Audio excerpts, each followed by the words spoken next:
ఆలయాల్లో నాగపాము దర్శనమిస్తే భక్తులు దైవ మహిమగా భావిస్తూ ఉంటారు. అందులోనూ శివుడికి ముఖ్యమైన సోమవారం నాడు ఆ ఆలయంలో ఉంటున్న నాగేంద్రుడు దర్శనమిస్తే మంచి జరుగుతుందని అక్కడ ప్రజల్లో గట్టి నమ్మకం ఏర్పడింది.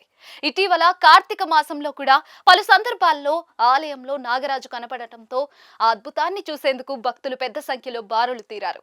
శివాలయంలో నాగపాము దర్శనమిస్తే భక్తులు కార్యకర్తగా మహిమాని నమ్ముతూ ప్రదక్షిణలు చేస్తూ ఉంటారు. ఇంతకీ ఆ విశేష ఆలయం ఎక్కడుందో పూర్తి వివరాల్లోకి వెళితే నెల్లూరు జిల్లా మనుబోలు మండలం చెర్లోపల్లి విశ్వనాథ స్వామి ఆలయంలో అద్భుతం జరిగింది. శివుడికి ఎంతో ప్రియమైన సోమవారం రోజున ఆలయంలో నాగపాము భక్తులకు దర్శనమిచ్చింది.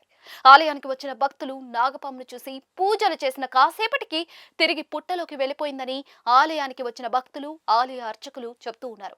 సోమవారం సందర్భంగా విశేష పంచామృత రుద్రాభిషేకం నిర్వహించారు కొందరు భక్తులు స్వామివారి దర్శనానికై వచ్చిన సమయంలోనే నాగేంద్రుడు విశ్వనాథ స్వామి వారిపై దర్శనం ఇవ్వడంతో వందలాదిగా వచ్చిన భక్తులు పరవశించిపోయారు.